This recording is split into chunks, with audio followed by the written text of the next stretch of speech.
Mpenzi mtazamaji na msikilizaji wangu, na kusalimu katika Kristo. Hamjambo. Kwanza ni kujitambulisha, kwa majina ni Daniel Dolori, ambaye nahubiri katika channel hii ya uhuisho na matengenezo, au kwa Kiingereza ni Revival Reformation Kenya. Kwa wakati huu tuko hapa hewani ili kuweza kupeperusha mafundisho yetu kupitia katika channel hii, ambapo kabla hatujaweza kuanza, maana Biblia inasema kwamba kila jambo tuweze kulitanguliza kwa maombi, na nitaweza kuomba ili niweze kutaja kichwa cha fundisho letu. Na tuombe. Mungu wetu mtakatifu, uishie mahali patakatifu pa juu, uliye mwingi wa rehema na mwingi wa utukufu, umeona ni vyema tuweze kuwa hai siku hii ya leo, ndiposa ukaweza kutujalia neema na huruma zitokazo kwako. Najua kwamba sisi hatufai wala hatustahili mbele zako, lakini kwa wema na neema zako unatukubalia, unapoturehemu kwa kutusamehe dhambi na makosa yetu. Mimi niliye hapa mbele ya watoto wako, si kwamba ninafaa, si kwamba ninastahili, bali unanitumia kama chombo cha kuweza kutolea sauti. Hebu Baba, unitumie kama chombo, na yote ambayo tutakayoyanena na kuyazungumza yasiwe yanatokana kwangu, bali yawe yanatoka kwako. Tupe muda mwema, na msikilizaji wangu na mtazamaji wangu aweze kufaidika na kunufaika zaidi. Mungu wetu, tunajikabidhi mkononi mwako hadi tutakapofikia tamati, ni katika jina la Yesu Kristo aliye Bwana mkombozi wetu. Amina. Mtazamaji, kama vile ambavyo nimeweza kujitambulisha, mie naitwa Daniel Dolori, ambaye nahubiri katika channel hii ya uhuisho na matengenezo Kenya, au Revival Reformation Kenya.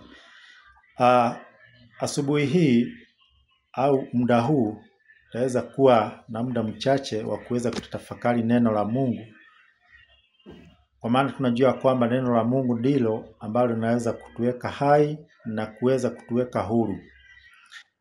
Kichwa cha mada yetu ya leo ni kuhusiana na kichwa kinachosema, ni nani anayeweza kutukomboa utumwani? Kwa maana yule aliye katika utumwa ni sharti aweze kukombolewa na kuweza kuwekwa huru. Sisi zote tuko katika utumwa, au tulikuwa katika utumwa wa dhambi, na inabidi tuweze kukombolewa na kuweza kuwekwa huru. Kwa maana kitabu kitakatifu kina maneno kinasema hivi. Ukisoma kwenye kitabu kile cha Warumi 6 mstari wa 16, kuna maneno pale yanasema hivi. Nitasoma nikifika pale kwenye kitabu cha Warumi 6 mstari wake wa 16. Inasema hivi: hamjui ya kuwa kwake yeye ambaye mnajitoa nafsi zenu kuwa watumwa wake, katika kumtii mmekuwa watumwa wake yule mnayemtii, kwamba ni utumishi wa dhambi uletao mauti, au kwamba ni utumishi wa utii uletao haki. Kwa hivyo tunaona kwamba kuna utumwa wa dhambini ambao humalizia au hupelekea mautini, lakini kuna utumwa au kuna utumwa wa kutenda haki au kutenda mema, ambapo huo huleta uzima. Lakini tunaona kwamba watu wengi huwa katika hali ya utumwa wa dhambi bila wao kujua. Kwa maana yule ambaye yuko utumwani hajielewi, hajijui kwamba yeye yuko katika hali ya utumwa. Pasipokuwa na usaidizi hataweza kujielewa na kuweza kujitambua.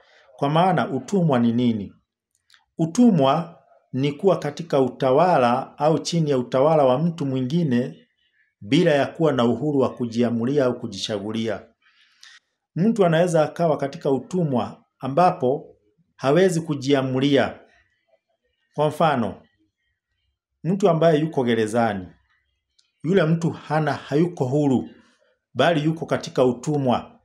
Hawezi kujiamulia jambo lolote. Hawezi kujichagulia jambo lolote. Hawezi kusema kwamba leo nitafanya kazi hii, leo sitafanya kazi hii, bali yuko katika chini ya utawala ambao hawezi kujiamulia yeye mwenyewe. Huo ni utumwa. Yuko katika hali ya utumwa. Ule ni utumwa wa kimwili. Lakini pia kuna utumwa wa kiroho ambao mtu huwa amefungwa katika ule utumwa ambapo hawezi kujichagulia au kujiamulia yeye mwenyewe. Na kwa hivyo kwa muda ule ambao tutakao kuwa nao, tutaweza kujua jinsi ambavyo mtu anavyoweza kujitoa au kujikomboa au kuweza kukombolewa katika ule utumwa wa dhambi.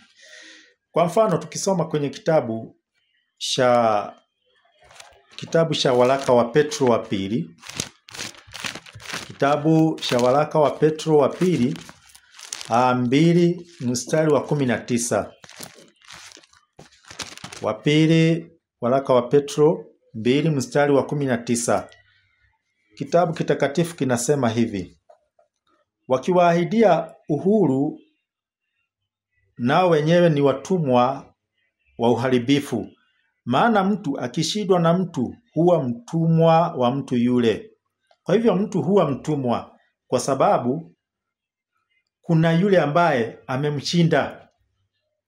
Kwa hivyo akiwa chini ya utumwa yule mtu hawezi kujifanyia jambo lolote bila kuwa na idhini ya yule mtu.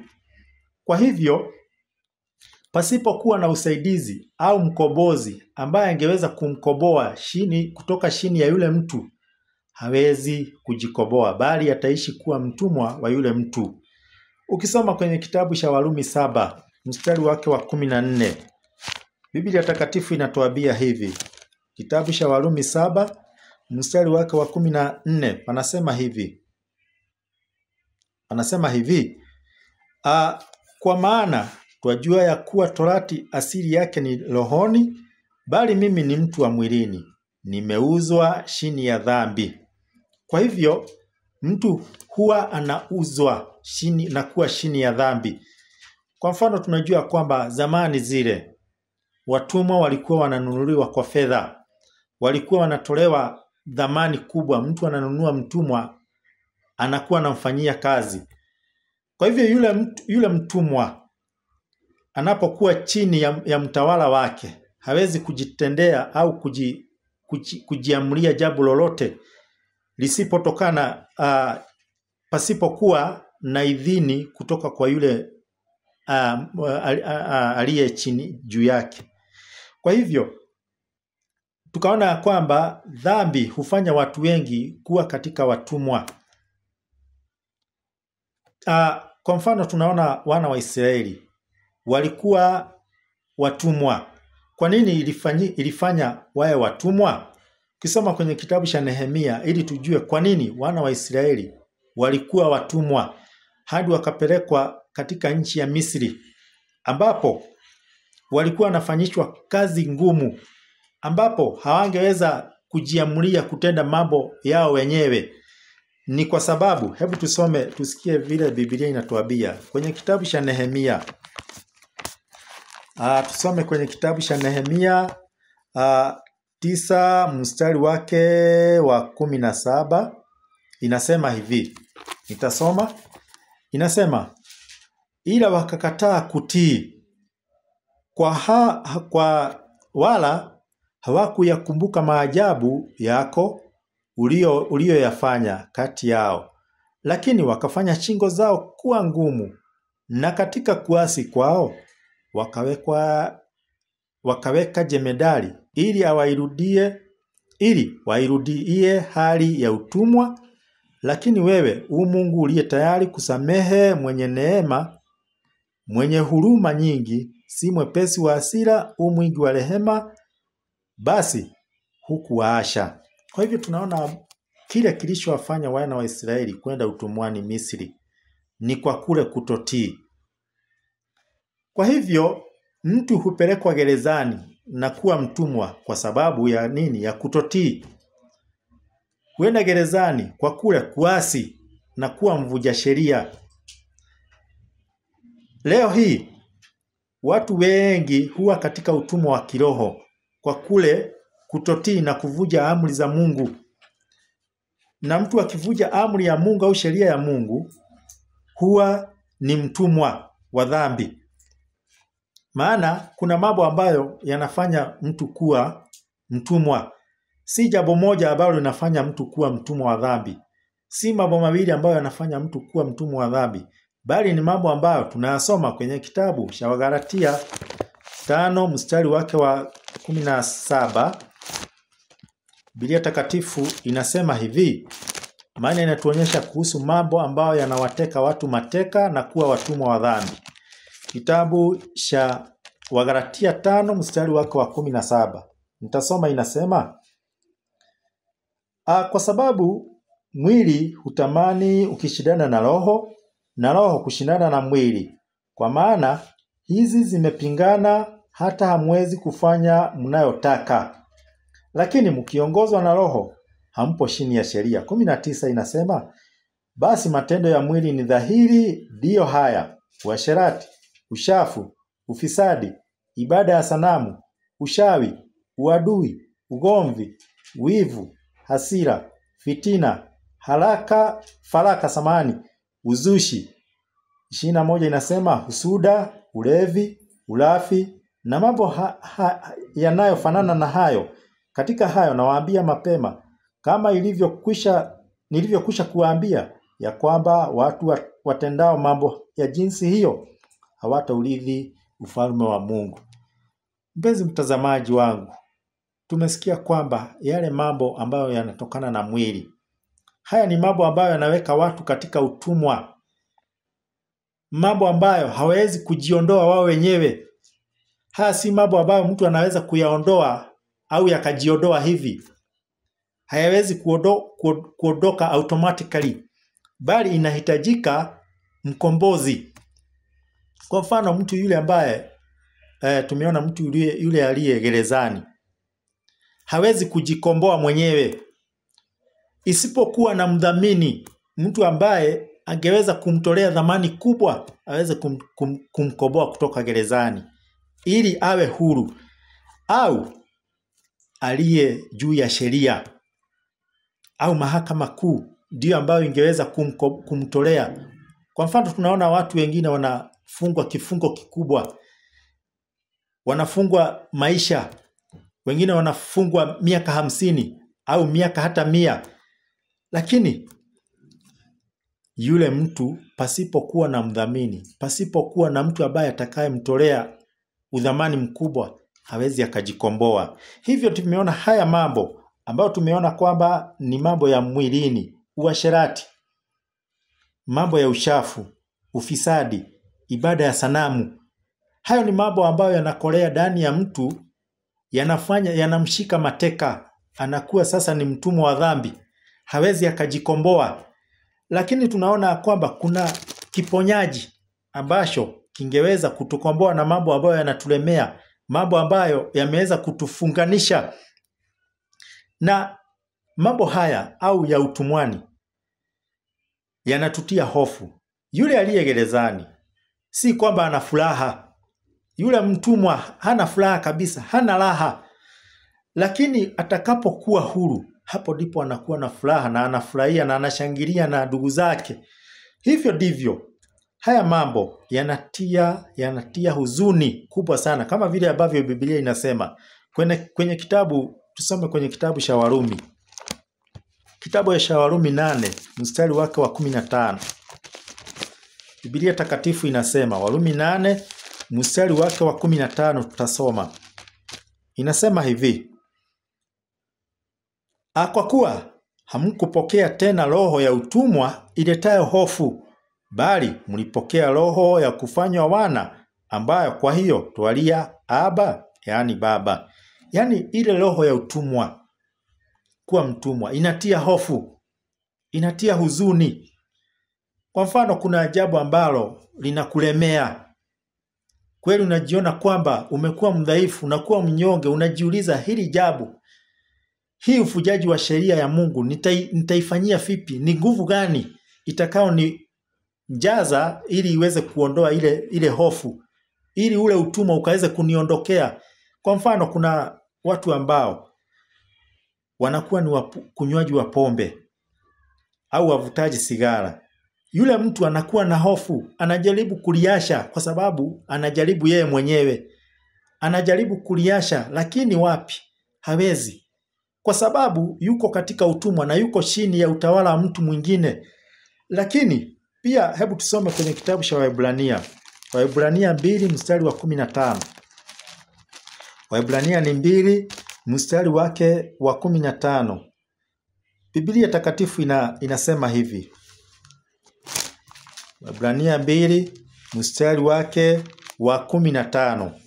Inasema hivi: awaache huru wale ambao kwamba maisha yao yote kwa hofu ya mauti walikuwa katika hali ya utumwa. Yaani maisha yao yote pasipo kuwepo na usaidizi, pasipo kuwa na mkombozi ambaye yuko juu ya sheria. Kama vile ambavyo tumeona kwamba yule aliye gerezani, yule ambaye amefungwa, hata kama ni maisha, hakuna mtu, hata mtu awe na mamlaka aina gani, hakuna mtu ambaye anaweza kumkomboa katika ule utumwa wake. Hakuna mtu, hata akitoa kiwango gani, isipokuwa mahakama kuu. Tunaona hata wengine wanarudisha katika rufaa, wanarudi katika koti ya rufaa ili waweze kurudisha ile kesi yao. Koti pekee ndiyo ambayo ingeweza kumkomboa na kuweza kumweka huru. Maana hebu tusome maneno mengine yaliyo kwenye kitabu cha Maombolezo. Kitabu cha Maombolezo, tusome Maombolezo 1.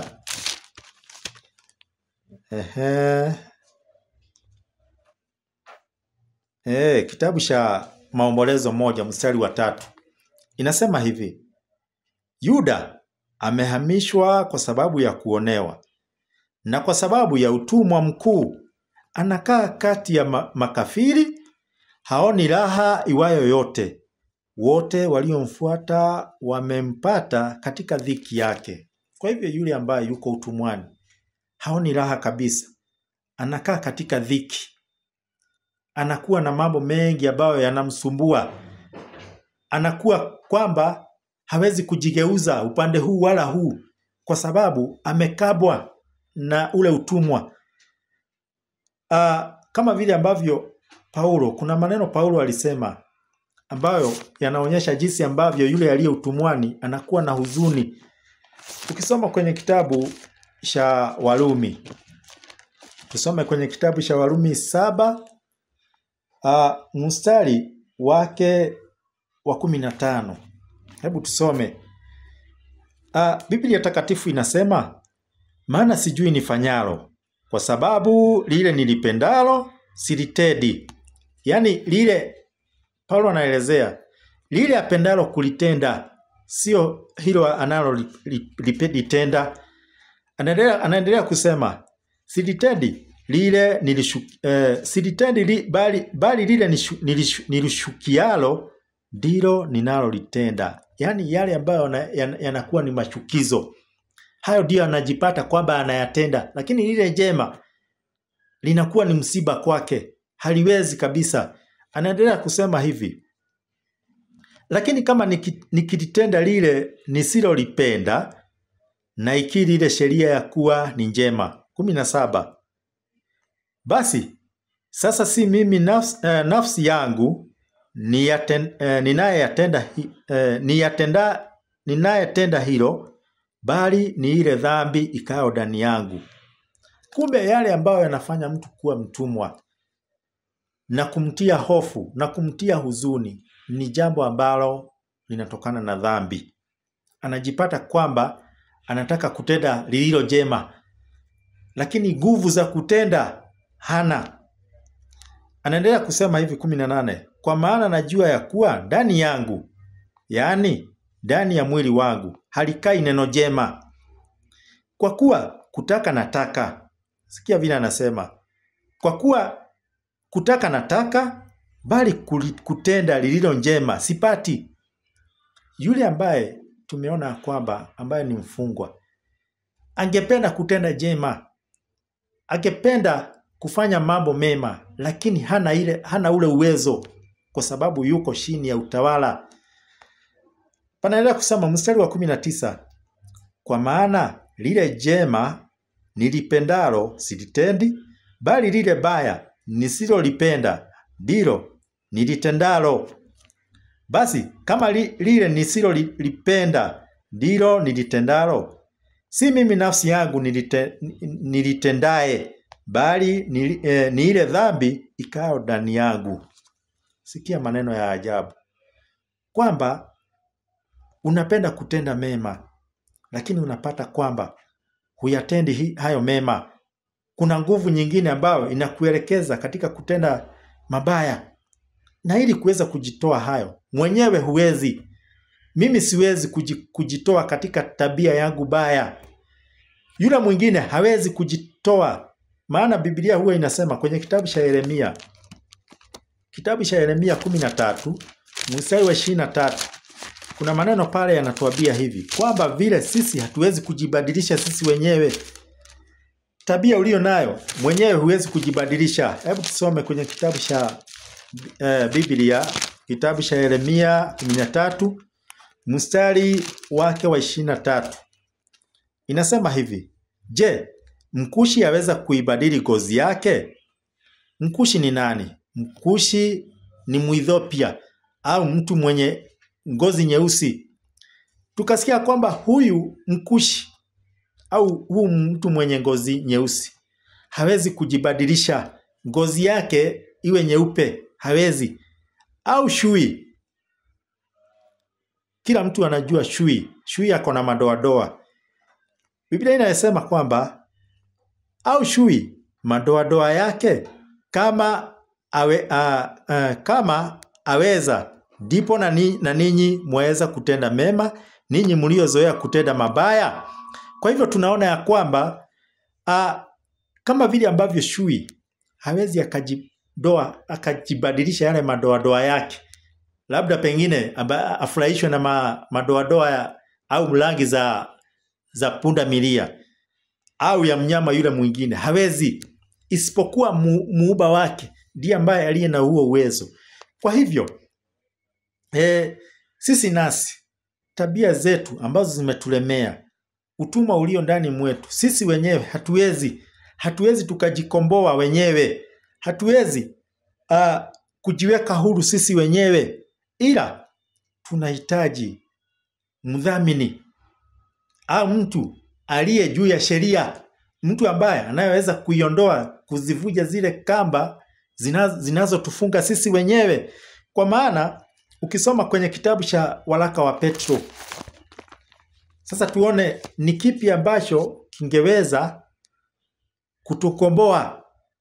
Ni nguvu gani ambayo ingeweza kushinda hizi nguvu zote ambazo zinatulemea? Labda pengine umewahi kujaribu kutii amri za Mungu.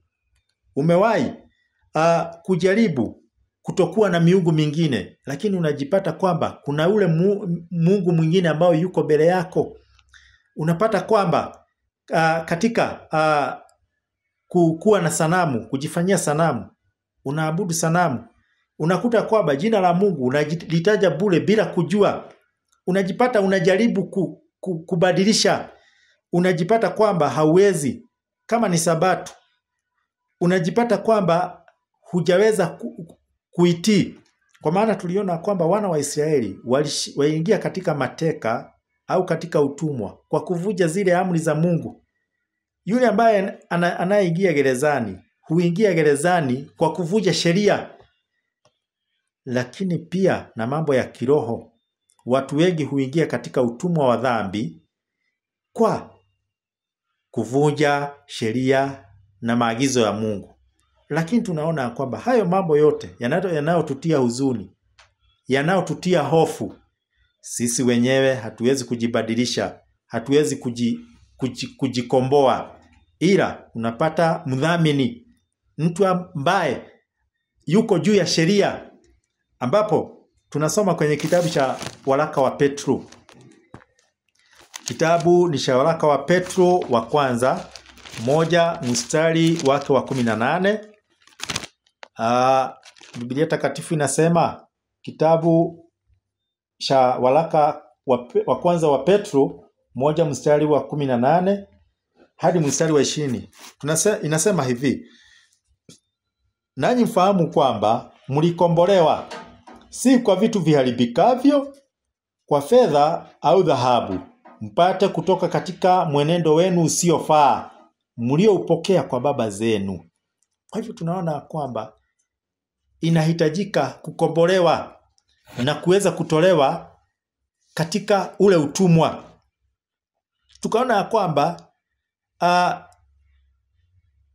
tulikombolewa kwa vitu visivyoharibika.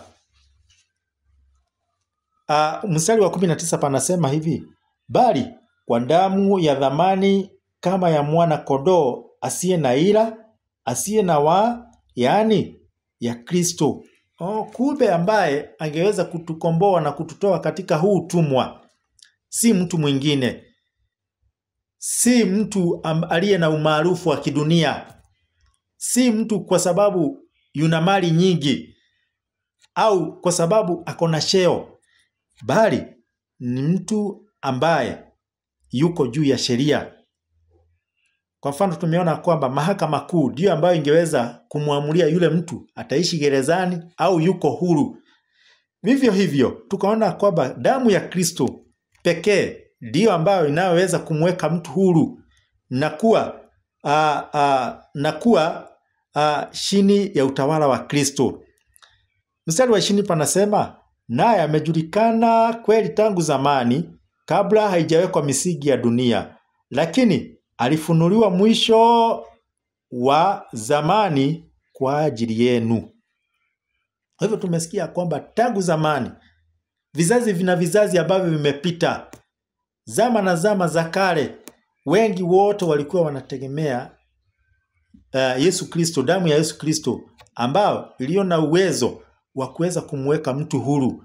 Yule mtu ambaye ana hofu, amejaribu kuacha jambo fulani, tabia fulani ambayo imekolea ndani mwake, imeshindikana, damu ya Yesu Kristo pekee ndio ambayo ingeweza. Kitabu cha Warumi, tusome kwenye kitabu cha Warumi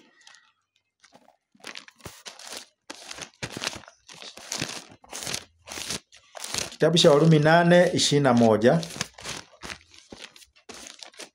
8:21 inasema hivi: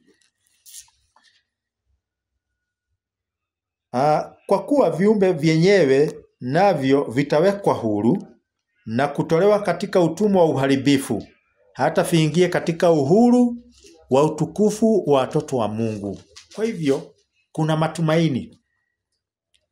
Wewe ambaye umelemewa, wewe ambaye umekuwa katika hali ya utumwa, usiwe na hofu. Wewe ambaye umejaribu jambo fulani kuliasha, lakini umenasikia kwamba unajaribu kila uamkapo, unajipata kwamba huwezi.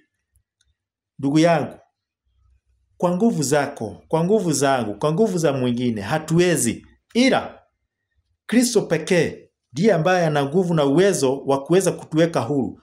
Maana yeye tu ndiye anayeweza kutununua.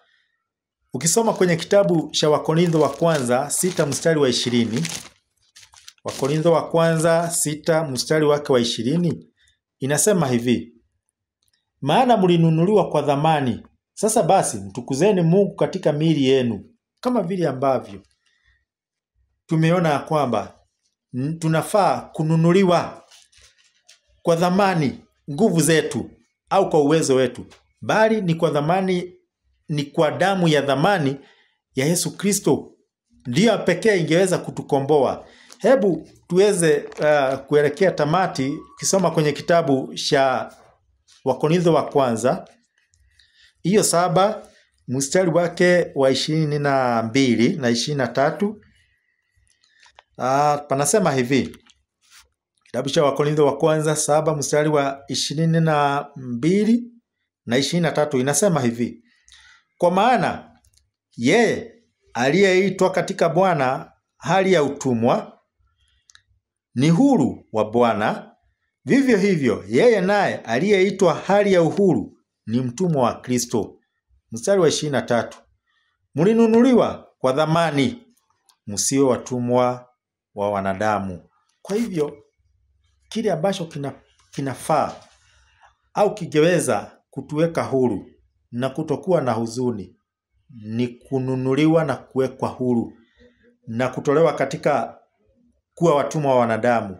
Kwa hivyo mpenzi mtazamaji wangu, hebu nisome tu fungu moja tu niweze kutamatisha ili tuone kwamba kutakuwa na heri. Yesu mwenyewe alisema kwamba kuna heri kwa yule ambaye atakuwa mtumwa wa Kristo, maana hakuna mateso, hakuna majuto, hakuna huzuni. Ukisoma kwenye kitabu tuweze kutamatisha kitabu cha Luka 12. Luka 12 mstari wa 37. Panasema hivi. Nitasoma 37 na 38. Inasema hivi. 37 na 38. Inasema hivi. Heri watumwa wale ambao bwana wao ajapo atawakuta wanakesha. Amini nawaambieni, atajifunga na kuwakaribisha chakulani, atakuja na kuwahudumia. Kwa hivyo tunaona kwamba kuna heri kwa mtumwa yule, sio utumwa wa dhambi, bali ni utumwa wa uzima. Yaani kwamba watakuwa ni watumwa waliotenda mema. Mstari wa 38 panasema hivi. Na akija zamu ya pili au akija zamu ya tatu na kuwakuta hivi, heri watumwa hao.